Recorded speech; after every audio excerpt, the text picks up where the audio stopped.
warahmatullahi wabarakatuh. Salam sejahtera bagi kita semua. Hello everyone, my name is Windy Ayulistari. I am from University Islam Raden Rahmat Malang. I am a student of Faculty Economy and Business Management Program Study. Di sini saya akan mempresentasikan bisnis tercipta karena adanya beberapa problem. Sembako memiliki nilai estetis dalam kehidupan. Kenapa saya mengangkat tema sembako ini dalam berusaha? Karena sembako merupakan kebutuhan primer yang harus terpenuhi oleh setiap manusia untuk melakukan keberlangsungan hidupnya. Kebutuhan primer ini dapat dibedakan menjadi 3. Ada kebutuhan sandang, pangan, dan papan. Kebutuhan sembako ini termasuk kebutuhan pangan yang harus terpenuhi oleh suatu manusia untuk melakukan keberlangsungan hidupnya. Terciptanya suatu bisnis dikarenakan terdapat adanya beberapa problem yang harus kita selesaikan. Problem yang kita hadapi saat ini adalah yang pertama, jumlah penduduk semakin meningkat. Peningkatan jumlah penduduk ini mengakibatkan kita untuk menyediakan sumber pangan yang ada dengan sesuai kebutuhan masyarakat. Yang kedua, tanpa sembako kehidupan masyarakat akan terganggu.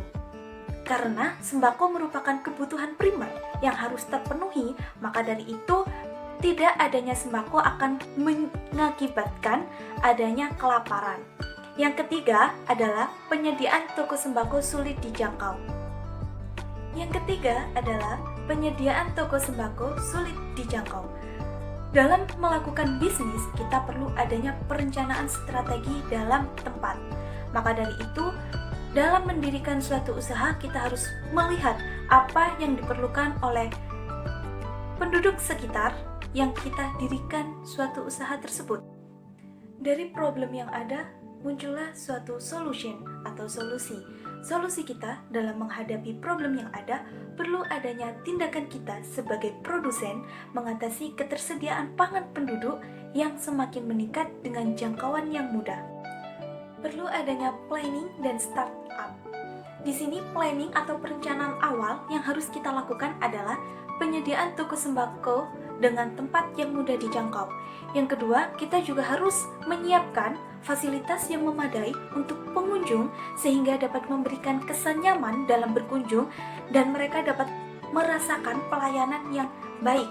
Yang kedua adalah startup, di mana kita memulai bisnis kita dari awal, dimulai dari modal, tempat strategi, atau tim bertindak sebagai produsen.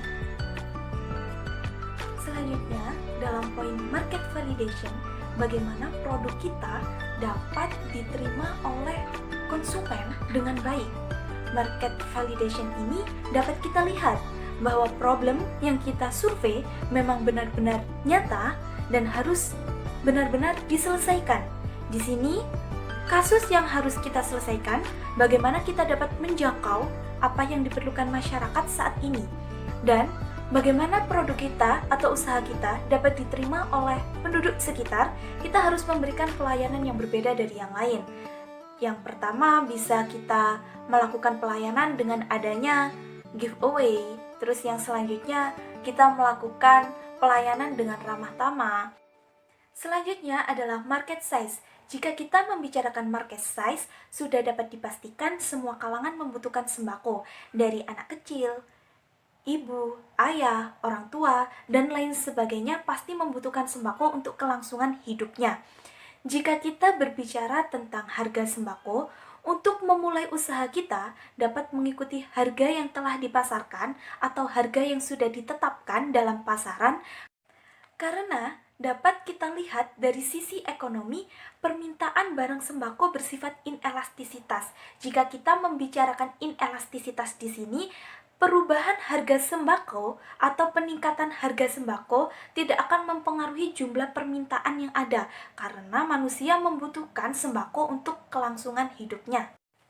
Setelah kita memikirkan adanya beberapa market size, market validation, baru kita memikirkan produk. Di sini produk adalah di mana produk yang harus kita keluarkan dalam usaha kita. Produk apa saja yang harus kita sediakan dalam usaha kita.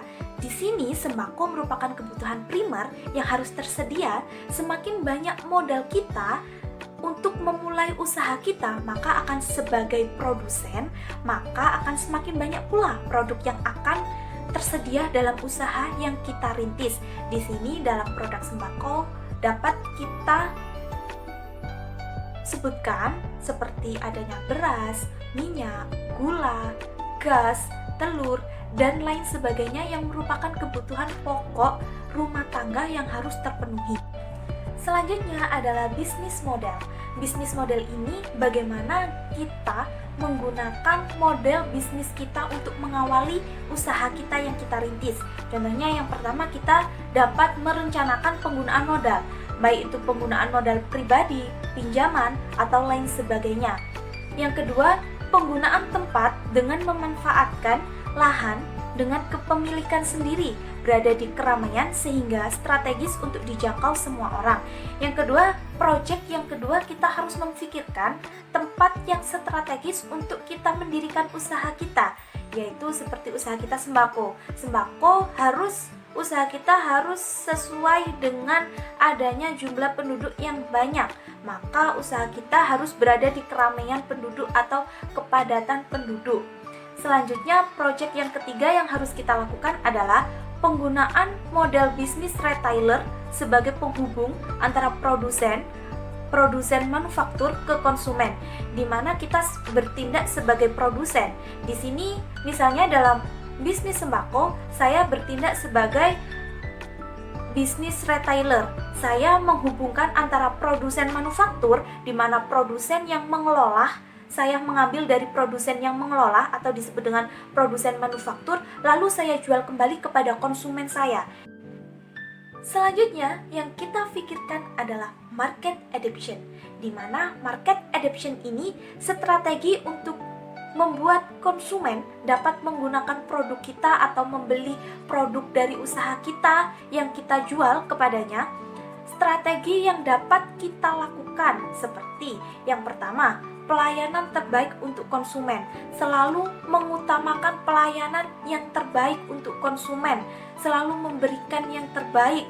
Yang kedua, kepuasan konsumen menjadi perihal yang utama, di mana kita selalu memberikan kepuasan konsumen untuk perihal yang utama. Kita tidak membedakan konsumen, kita tidak membedakan antara konsumen A, konsumen B, semua kita perlakukan secara adil atau secara sama. Selanjutnya, minimal belanja dengan voucher yang menjanjikan. Ini bisa menjadi strategi kita untuk mendirikan usaha. Dengan adanya minimal belanja dengan voucher yang menjanjikan akan membuat konsumen tertarik dengan usaha kita, sehingga usaha kita dapat menarik konsumen yang ada. Seperti jika misalnya belanja di atas 50.000 bisa tebus murah suatu produk dengan harga tertentu. Itu bisa membuat strategi kita dalam mendirikan usaha sembako menjadi maju. Selanjutnya, pemberian door prize dengan jangka waktu tertentu. Adanya pemberian door prize dengan jangka waktu tertentu, misalnya kalau di desa, di kalangan pedesaan pasti ada dalam toko sembako, pasti ada dalam setiap 1 tahun sekali adanya pemberian door prize, pemberian hadiah. Itu bisa kita gunakan untuk strategi kita mendirikan suatu usaha ini, terutama mendirikan suatu usaha sembako. Selanjutnya yang harus kita pikirkan adalah competition atau kompetisi. Suatu usaha, suatu bisnis yang setiap orang jalani pasti akan mengalami adanya kompetisi atau persaingan dalam berusaha. Di sini dalam usaha sembako, kita sebagai produsen atau produser, retailer akan mengungguli persaingan dengan distribusi dan promosi yang lebih menarik. Kita bisa menggunakan strategi dalam persaingan ini menggunakan promosi atau pendistribusian kepada masyarakat yang lebih menarik. Promosi yang bagaimana? Contohnya kita seperti membuat katalog untuk produk-produk apa saja yang ada di usaha kita berikan kepada masyarakat. Masyarakat akan mengetahui produk apa saja dengan jangkauan harga yang dapat mereka tebus berapa. Mereka dapat mengetahui dengan mudah pendistribusian, bagaimana kita distribusi kepada masyarakat. Kita harus memberikan pendistribusian yang berbeda dari usaha yang lain. Itu bisa memberikan kita strategi utama dalam hal competition ini. Hal selanjutnya yang harus kita pikirkan adalah competitive advantage. Jika kita membicarakan hal ini, hal utama yang harus kita lakukan adalah membangun hubungan baik dengan customer dan klien. Kita sebagai produsen, kita harus membangun hubungan baik kita, baik dengan customer ataupun klien. Karena hal itulah yang akan membuat usaha kita semakin dipercayai orang, dan hal itulah yang akan membuat usaha kita semakin besar. Yang kedua adalah memaksimalkan teknologi berbasis internet. Di sini, karena zaman sudah semakin canggih, saatnya kita menggunakan teknologi kita, bisa menggunakan berbasis internet kita. Contohnya dalam pendirian usaha sembako ini, kita menggunakan atau memanfaatkan teknologi internet untuk hal promosi. Dalam internet, kita dapat mempermudah penyampaian antara kita sebagai produsen kepada konsumen kita. Selanjutnya adalah memajukan mitra usaha dengan teknologi, di mana kita memajukan usaha dengan memanfaatkan teknologi yang ada. Contohnya seperti kita menggunakan media sosial kita untuk kita promosi, kita berjualan juga. Kita juga ada toko. Selain kita pendirian usaha dengan toko yang ada, kita juga mempunyai toko di dalam teknologi kita. Jadi, otomatis jangkauan atau cakupan konsumen kita akan lebih luas lagi, dan usaha kita akan lebih terkenal lagi jika usaha kita ini dibarengi dengan teknologi yang ada. Selanjutnya, kita harus memperhatikan daya beli pasar. Hal yang harus kita pikirkan adalah tim. Karena dalam sebuah usaha apapun yang kita rintis tidak akan jauh dengan tim. A team sport operate is a mosaic works. Unique strengths and difference convert into a powerful united force. Bisnis toko sembako dengan modal pribadi, siapa yang akan menjadi tim untuk memajukan usaha? Di dalam bisnis sembako ini, misalnya kita mengadakan tim dengan modal yang kita punya atau dengan modal yang ada. Kita bisa mengawali bisnis kita dengan produk seadanya, dengan tim seadanya. Siapa yang akan menjadi tim kita sebagai awal pendirian usaha kita? Kita bisa mengajak keluarga, teman, saudara, ataupun lain sebagainya.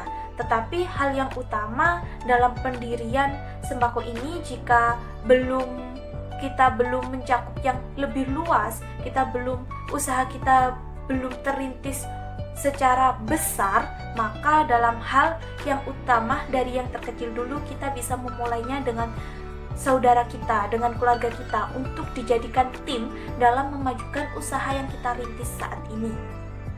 Selanjutnya adalah press and user testimonial, di mana pengenalan bisnis dengan mudah.